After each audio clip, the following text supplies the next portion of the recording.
Hi everyone, I hope you guys can hear me and you can see me well. This is Oscar from ClickMeeting here, and I'd like to welcome you all guys to our next ClickMeeting webinar. Recently we received a lot of requests from you guys to host a webinar about using webinars in education. That's why for this session we've invited an expert in digital learning, sorry, not marketing, digital learning, Shelly Sanchez-Terrell. And she will tell you how to transform your online classes using webinars. So Shelley is an author of numerous books and articles on this topic. So we'll have a lot to learn today. I hope you guys have your notebooks and pens ready. But before we start, a little bit of housekeeping. We'll start with Shelley's presentation, which should last around 35 minutes. And after that, we're going to have a live Q&A session. So if you have any questions you'd like to ask our guest, Shelley Terrell, please save them for the end of the presentation because I bet she will be happy to answer all of them. However, if you have any questions about ClickMeeting, my colleagues Jarek and Julia are here with me today and they will answer all your questions about ClickMeeting right away on the chat box. So I hope you guys are ready. I certainly am, and I leave you guys with Shelley and see you in 35 minutes. Shelley, the floor is yours. Good luck. Well, thank you all so much for joining today. I was really impressed by all the excitement for this webinar, and I'm excited to present some ideas to really help you thrive and make your online learning, and even if you have physical classes, much more exciting with webinars, especially platforms like ClickMeeting. Online learning provides us this awesome opportunity to be able to learn anytime, have learners from all around the world participate. It also matches our lifestyle and schedules.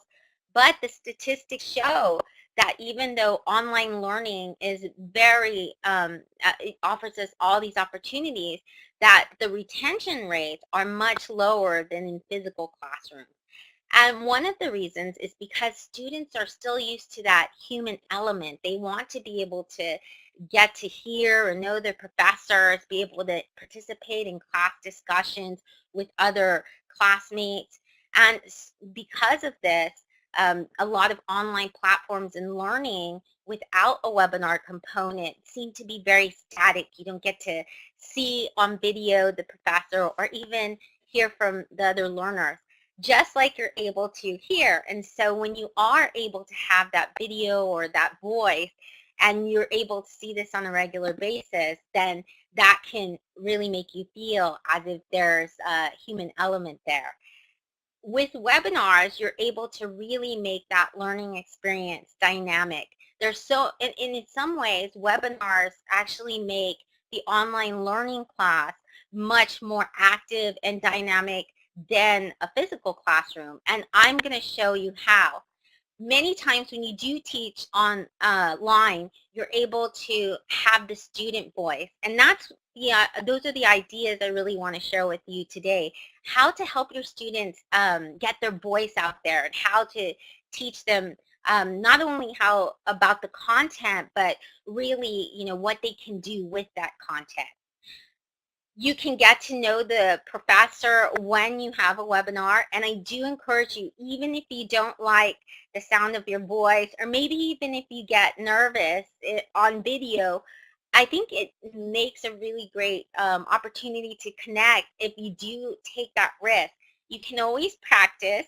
Before I come, and I've done thousands of webinars by now for the last 10 years. I still get nervous. I still have to practice for several hours before I come. So I definitely want you to know that there's a lot of practice involved and you'll be great. Just have that confidence and just be very excited with your material. There's also ways to have a back channel. And a back channel, as you can see, we have the chat box, but a back channel is where participants or learners are able to interact with each other. They're able to share ideas. Unlike a classroom where if they're passing notes or if students are talking or they're typing on the phone, that can be very distracting. But with the webinar, students are able to do that. And you don't have to monitor the chat. You don't have to worry that they're getting off topic, because they will come back and they will listen. The brain works. Sometimes we go off topic and sometimes we come back. Plus, there's that recording to make it very enriching. We also can make webinars interactive, and a lot of times that's the one area that instructors really need help with. So we're going to share with you some great ideas today and show you how, and also let you be part of that interaction. It's also a great way to present your content in a really dynamic way. Typically, when we are designing a presentation, many people tend to want to put a lot of text, but as you can see in this presentation, the visuals really stand out. The reason why is because your students, this is the opportunity to be able to connect with them and hear your voice. If they wanted to look at slides, well, then you could have just embedded a slide within the discussion forum or had them go watch a video. But this time, this is where they get to hear your little anecdotes or examples. This is a way for you to personalize the content and to really be able to share your experiences and make that connection. It's also the time where students get to get excited about the content. You don't want to overwhelm them. Usually most presentations, they say the audience will take away 3 main ideas. So you want to think about what are the most 3 important points and how they can use that after the webinar to be able to create content with that knowledge or be able to show, how they've put that learning into use.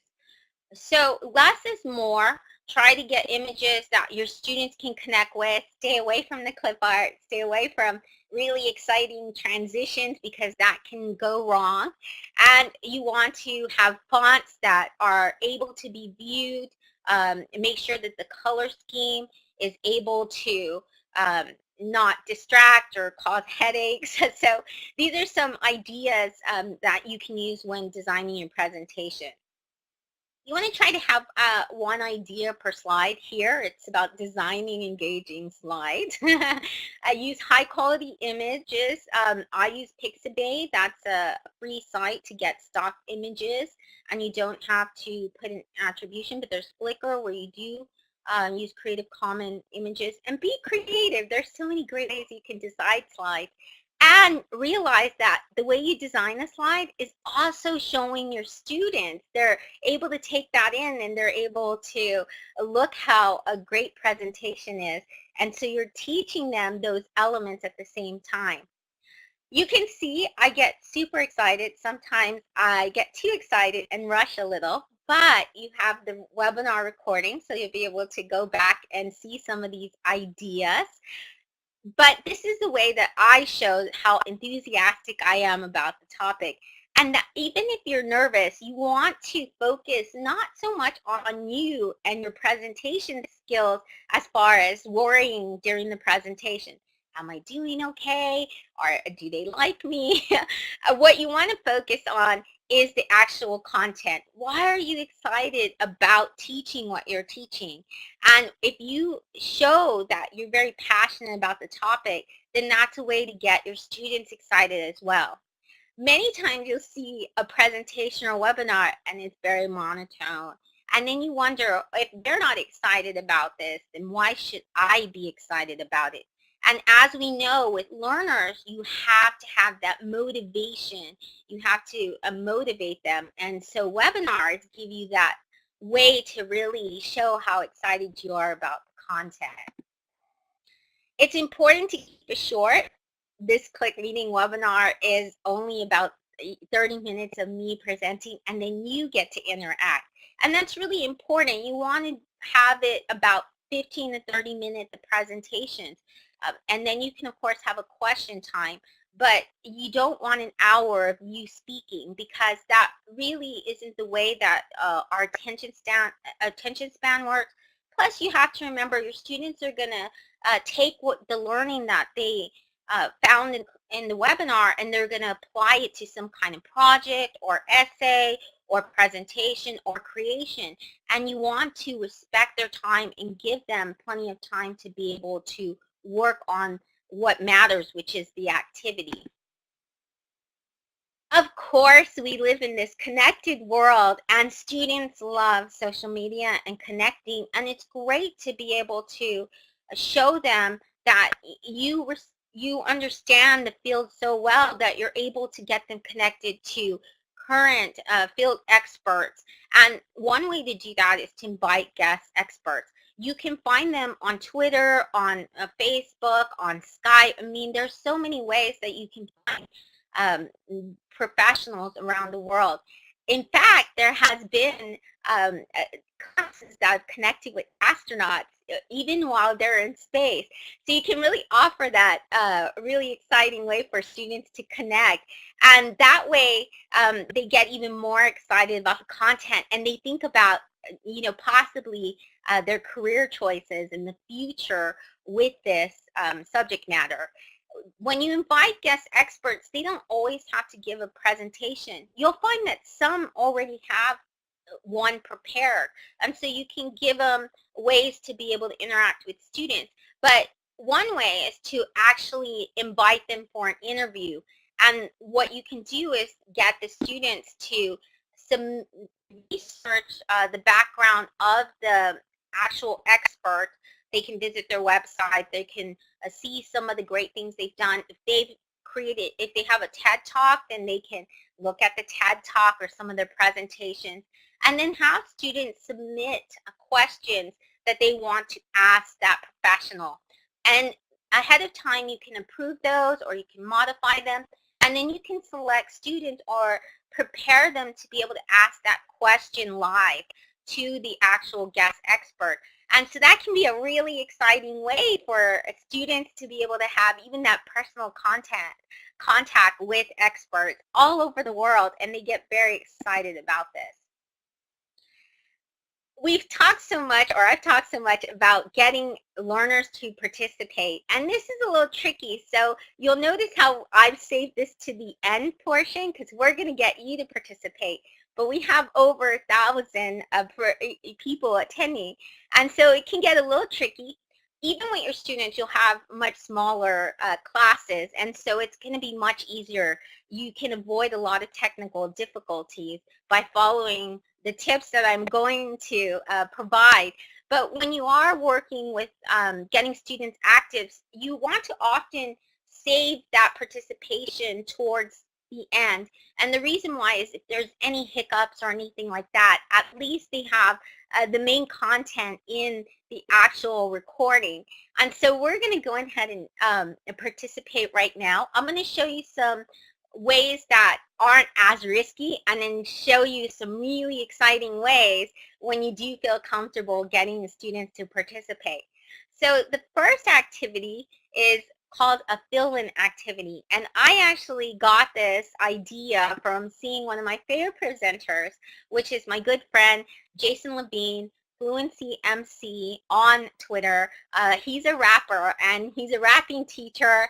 I don't rap. You probably don't want to hear me rap, and I'm not going to do it quite the way he does, but he does a Philan Activity where he raps a line, and then you add the end of that rap rhyming. But what we're going to do is have you as a participant fill out the end of this statement. So what do you believe successful students do? Successful students, and then I'm going to leave the floor to you. Usually when you do this type of activity, you might want to prepare some background music. If you are doing a recording, make sure that that background music that you are playing while they're putting in their suggestions and filling this out is able to be used in the recording. So that is an important note. So now we see some okay, so Susan Merlo says successful students study hard. Chandra, I'll say the first name, says successful students want to learn more. They focus. Diana says they focus. Maria says they're motivated and self-driven. once students fill this out, it's good to take some examples from the actual chat and be able to share them live and let people know, who is the student who shared that. Now, the next activity, it's a little bit more interactive. We can see this in the chat, but a lot of times we want to carry, during the presentation, we want to carry it to the presentation area and get them focused there as well. So the next activity is a poll. You're going to actually take a poll, and we're going to see the results live. And this is something that's really easy to set up in a few seconds on ClickMeeting. And we're going to go ahead and do this next. So I'll give the floor to Oscar.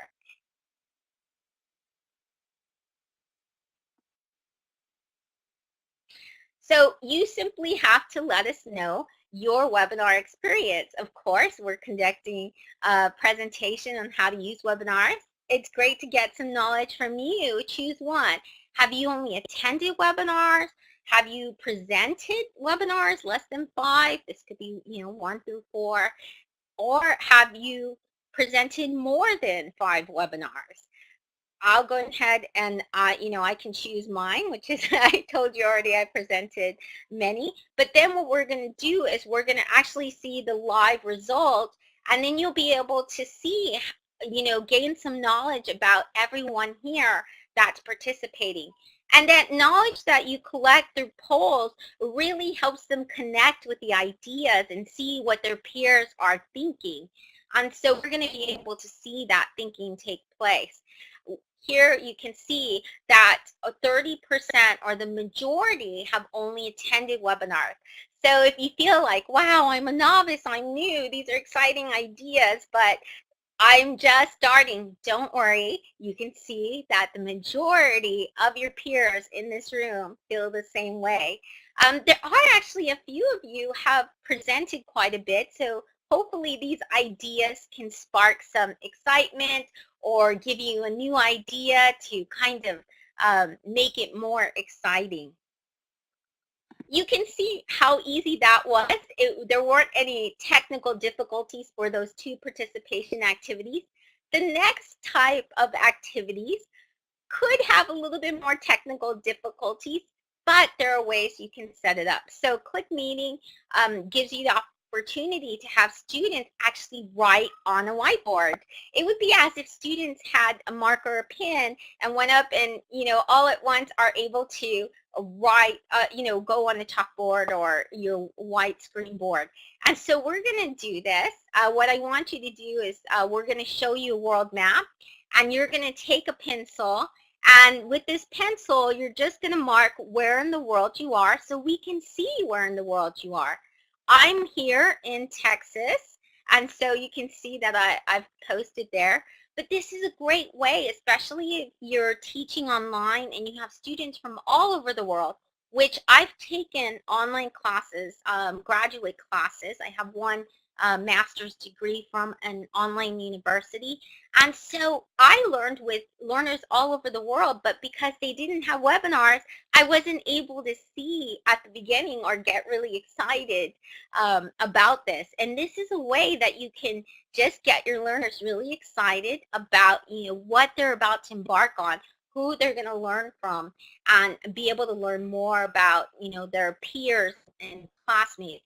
So you can see here, we don't have, okay, so we have a heart, we have a little bit of technical difficulty, but with your students, you're going to actually get them to learn how to use webinar tools, and through time, because you're doing this quite regularly, and I do recommend doing this like once a week and having regular intervals, because that way your learners are able to learn the tools, they're able to learn how to the platform, and then less technical difficulties will occur. But you can see how excited we are to be able to keep writing on this whiteboard. So we're going to go back to the webinar content and show other ways that you can use the whiteboard tool. And one of these ways is by using different graphic organizers. There's thousands of graphic organizers. If you teach business, you might have a SWOT analysis. If you teach an essay, then there's a lot of pre-writing. If you teach video production, there's storyboarding. Oh, here is a very simple one. It's pros and cons. Because we don't have a lot of time, we're not going to go through every single way to use a whiteboard, but these are ways to give you ideas. Setting this up ahead of time is quite easy, and then you just save it to the platform. I was able to set this up quite easily on ClickMeeting. I'm able to just write, online classes, pros, cons, draw the line. There's KWL charts. So even if we might think that webinars only for older learners, but if you have a private, secure learning management system or virtual learning environment, something like Schoology or maybe Edmodo, or I use Canvas with my students, you can even have it for young learners. You can have webinars as well, and that can be a dynamic way to for them to be able to fill in these collaboratively, these whiteboard and graphic organizers. So that's a really dynamic way to get learners to participate. Make it short, because if you make it a short amount of time, you just give. So what's really great is if you look at the settings, you're able to quickly give people the mic, like all participants, access to a microphone or access to whiteboard tools, and then you can just make one click and then they don't have access to that anymore. So give them like a minute or two, your participants, and then you can take it away, okay? If there's anything questionable, well, just go on to the next slide. Don't worry about it, and just continue, because that may happen every once in a while. But of course, with our students, we'll let them know ahead of time what is expected on the learning platform. We want to make sure that we all learn, that we put positive effort. A lot of us are taking the time to spend here. We don't want to waste our peers' time by messing around. So you can come up with that code with your students. Another way that you can have students participate, and this takes it, once again, you saw how the polls and the whiteboard were part of the presentation. So we saw it in the middle of the presentation. But sometimes we carry the participation to the chat. And I think doing both is quite dynamic, because you're able to keep students' attention that way. And then you're able to take it in the chat where the action and their peers are. And so this is another way to take it to the chat. What you do is you can have a setting on ClickMeeting where you can give them these little icons and they can vote. They can say, yes, I agree, or no, I disagree, or yes, everything's going well. A lot of instructors use this at the beginning to say, oh, can you hear me okay? Is everything going well? Are you able to see my video? And then you can say yes, or you might have in some instances where they say, no, I can't, I'm having difficulties, and then someone in the background can go help them with that. Now, one of the most dynamic, exciting ways to be able to really get your students participating is to pass the mic. I say choose a few students to give the microphone to. Make sure all your students do the audio check and are able to learn some ways to use the webinar, just so you don't have feedback. If they need to use headphones or anything like that, they make sure that they allow their camera and voice. So you just choose a few. Make sure you give them some criteria as well, like, for example, keep their comments short, so that way more people can participate, to about 30 to 60 seconds. And that way you can make sure that that goes very smoothly. You can also even take it up a notch and have student-led webinars with groups of students. If you teach quite a bit of students, then you may want to have groups of 3 or 4. I usually put the presentations at about 5 minutes. That way every group has the opportunity to present. They have certain criteria as well. They have design elements like the ones I shared with you, where we showed that less is more, use dynamic images and content like that. And then where we also are able to get students to be able to have an assessment activity as well, where they're able to make sure that they have a follow-up activity after the presentation for their peers. And it's important to follow up, just like I was saying with the student presentations, we want to follow up. After this webinar with ClickMeeting, you're going to see where you can fill out an evaluation, so you can do a mass evaluation. You can put that as part of the platform and set it up ahead of time so students can sign that as soon as, or provide feedback as soon as they end the meeting.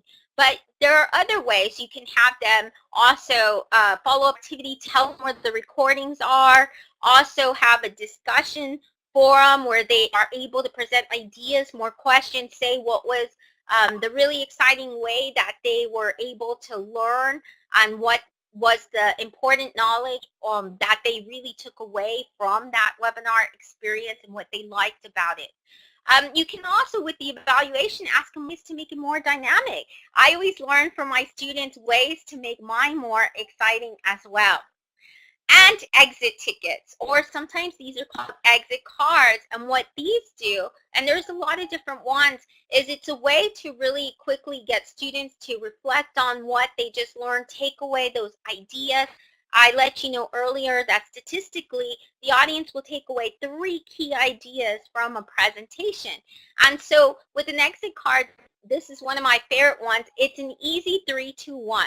Students fill out 3 things they learned during the presentation, also 2 ways they contributed if there was a participation interactive moment, and then any questions that they have. And of course, you can change this up.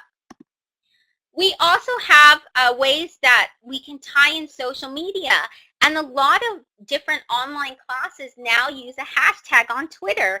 And a hashtag is a way to quickly get students to show what they're learning, to be transparent, get others to really see the dynamic learning in your classroom and maybe want to take your class next. But also it's a way that they can have their exit tickets go through social media. So this was a really cool feedback form that I was able to see. And so now we're going to go ahead and open it up to questions. You're more than welcome to share your ideas inside the chat box, and I will be able to answer them. And it's always great to have a question period for students. And this will be a way that you can also get them to have some feedback as well. And so if you have any questions, feel free to share them in the chat box, and I'll read them out loud.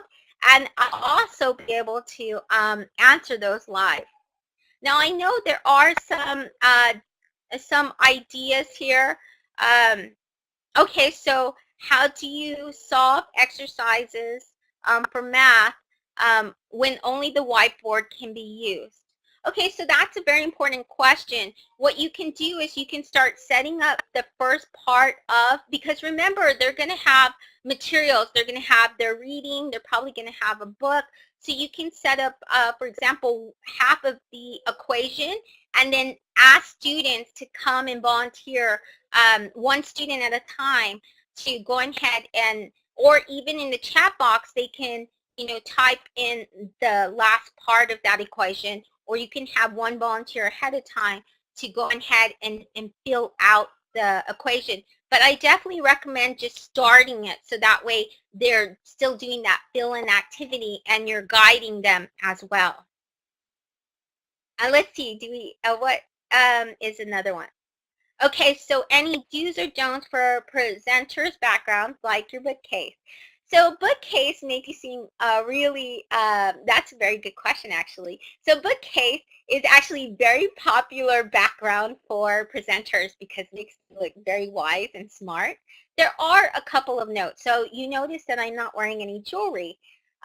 It's not because I don't wear jewelry, but anything shiny, an object, if you have a window in the background with light coming through, all of that will affect the recording. So you definitely want to make sure that the lighting is okay. Usually there's a light on the right side that shines, and that way it presents you in the best kind of way. Having a solid background can look really good as well. When Oscar was on earlier, you saw that he had a solid, really dark background that would look really great with the recording. It's also important that what you're wearing, you don't necessarily want to have anything that's going to be bouncing around or too shiny because that will impact the recording. Okay, so another question for Fernando this time is how do you ban individual users for interacting if they're out of control? Okay, yes, with the map exercise we saw, because we have over 1,000 participants, how some, got off topic, but that's a very good question. And with ClickMeeting, you have to see what kind of webinar platform you have. But with ClickMeeting, it's very easy to be able to just click when you do see that your students are getting a little out of hand. Usually it's not just one student. Usually it's a couple, because it kind of motivates others to be able to have fun as well. So when you do begin to see that, then you can quickly click where all participants get to stop using the whiteboard tools. And that way you save that whiteboard, it has that content, and that way it doesn't get out of control. I didn't do that in this case because I just wanted you to be able to use the whiteboard tools. But it's very easy. It takes less than a second to give everyone, and then you don't want to ban them right away. Instead, you can take that as a learning opportunity, a teachable moment, we call it, and be able to point out, okay, if when we do go off topic, or when we don't listen to instructions, notice how everyone doesn't get to participate. So remember, we do want to make sure that when you do get to participate and add ideas, that you don't want to ruin that experience for everyone else. And if you do have the conversation with them, then the next time they're less likely to do that. But once you take away just with one click and say there's no one able to participate, then there's no need to really ban them. Now, if inside the chat box you do notice, you can always right click on the user's name, and then it gives you that option to quickly send them out. If you do happen to make it open to the public and you notice there's a troll, you just click on the user's name, and then it gives the option to ban them. Okay, so Susan, and I'm not looking at the camera right now, but she says, you are so good at looking right at the camera, which is really engaging. How do you remember to look at the camera and not down over on the screen? Well, one way, and we've set that up this way, is to have moderators. And that's really great to be able to teach your students. When you're presenting and when you're conducting a webinar, your students are learning from you. And being a subject matter expert and someone who can present, you're really able to give your students leadership skills, like something they won't get from any other class. And so you can have them take turns being moderators. One can be responsible for collecting questions in the chat box. One can be responsible for monitoring the chat box, banning those users. What Fernando was asking earlier, one can be responsible for any technical setups or problems. Some people in the chat box were saying they can't see or hear that clearly. And it's going to be a different experience depending on bandwidth.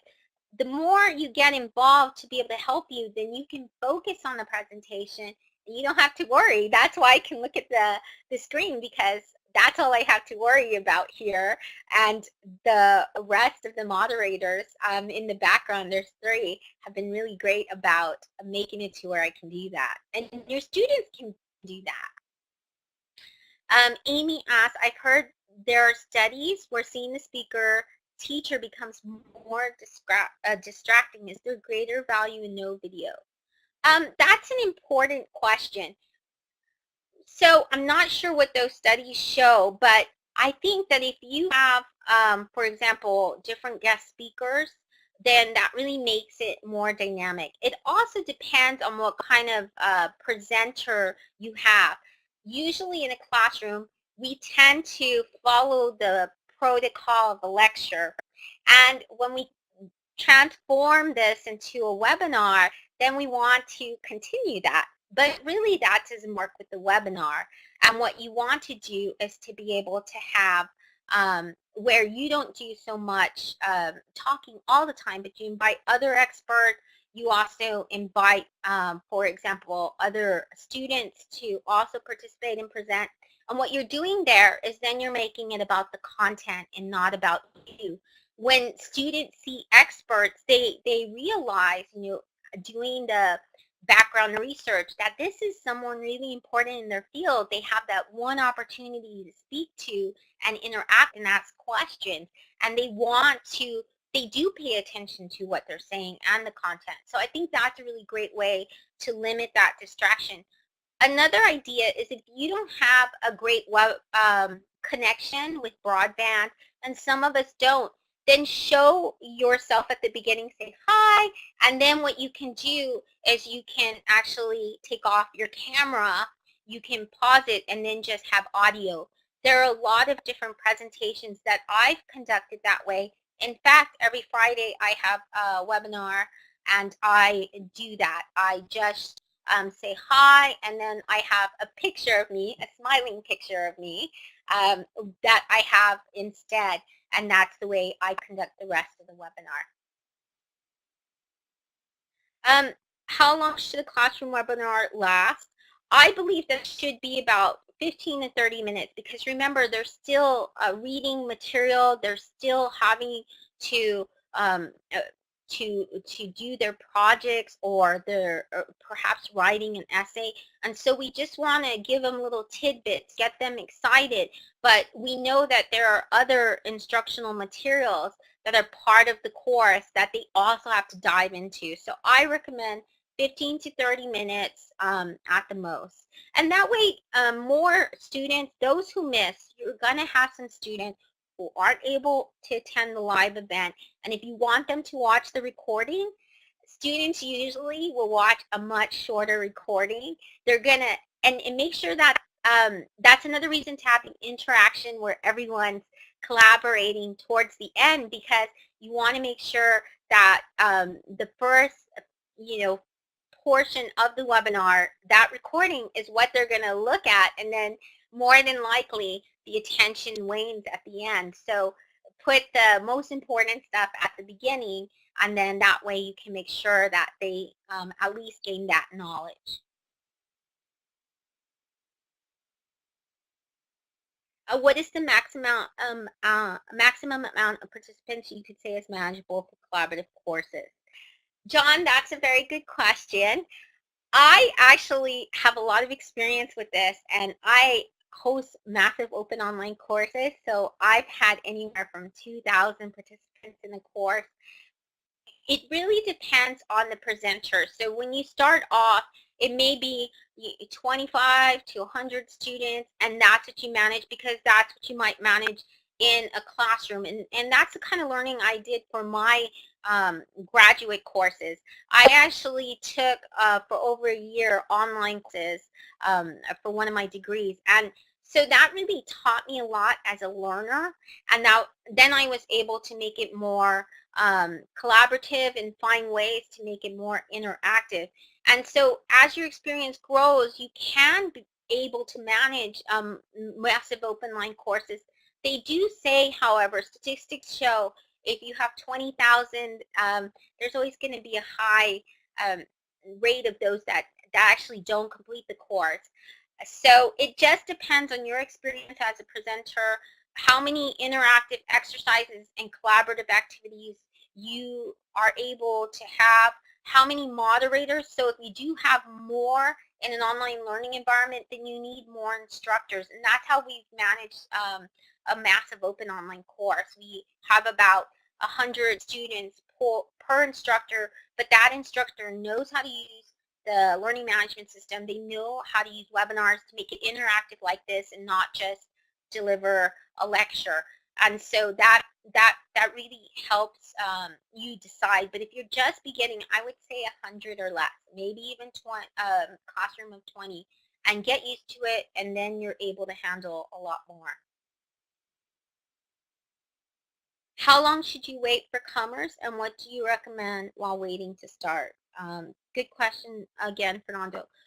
When you do begin, you set a time, and when a webinar starts, then you take that time, you start the recording, and students know because there is that recording, then you can start on time. And if they miss it, well, they can say that in the chat box, but you're continuing. And at the end of the webinar, you can address that and let them know, okay, remember you do have that recording, but this is the time we set, and we will be starting on time.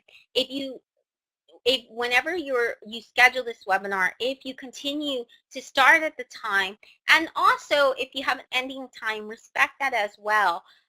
Stick close to that, so that way students know, okay, the instructor said it was only going to be for this time frame, but we know it actually takes an hour.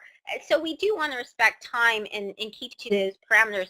But you want your students to be able to know when they come in, they have to come in on time. And that's one part of just helping them with good skills when it comes to online learning, how to be able to do that more effectively and be a better online learner by respecting that. Let's see, any more questions? These are really great questions, so thank you. It's given me a lot to reflect on and think about as well.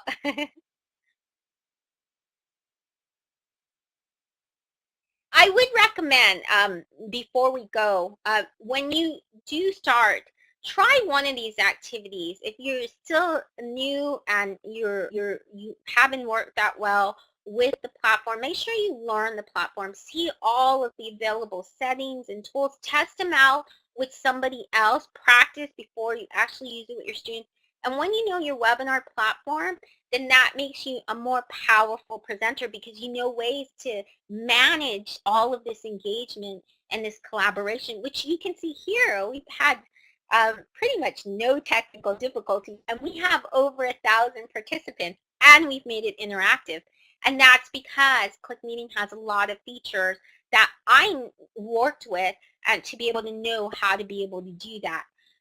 The other thing to remember is that try one idea, so that way you can focus on that and managing that, and then when you get more confident, you can try even more interaction, but just at least just try one, and that way you can build some confidence with that. Peggy George. Hi, Peggy. Asked the last question, and she's a good friend of mine. And she asked, do you recommend having a co-moderator to help you with moderating the chat while you're presenting? Yes, I really think that it's really important to be able to have students be part of this experience.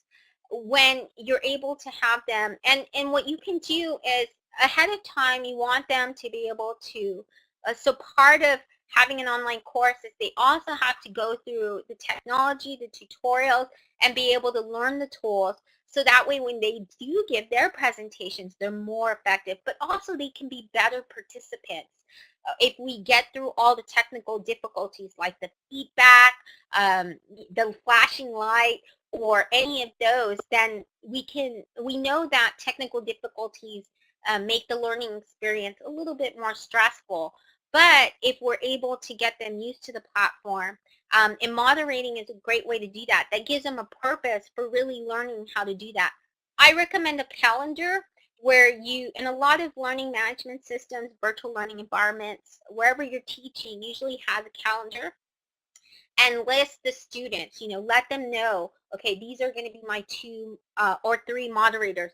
You want to be able to get more than a few moderators, and just in case, you can have a partner or an assistant, a teaching assistant, that someone you know is going to be there, be a moderator as a background, because as we know, some students might drop out of the course, or maybe some emergency happens, they get the time change wrong, and that way you have at least always one reliable moderator. That's the last question, but before we go, I will go ahead and share with you a place that you can get the images that I have gotten, which are free, and give you some other ideas as well where you can get Creative Commons images. Remember, if you do include Creative Commons material, you must attribute and list the link for that. So thank you so much for attending this webinar with me, and hopefully you walk away with some ideas and are excited about trying some of these ideas. And if you think of another idea, you can contact me on social media, share the ideas. I'll spread it along. If you write a blog post or have your own webinar or slide presentation with any kind of tips, you're more than able to share it with me, and I will spread that knowledge to everyone. So thank you so much for connecting with me. You may have heard my children in the background. I have an 11-month-old, Savannah, and then Roscoe the pug. So if you heard a little bit of background, then that is why. Thank you so much, and you will have this recording much later, and they will let you know that. So thank you. Have a great day. Shelly, thank you very much for joining us and hosting this presentation.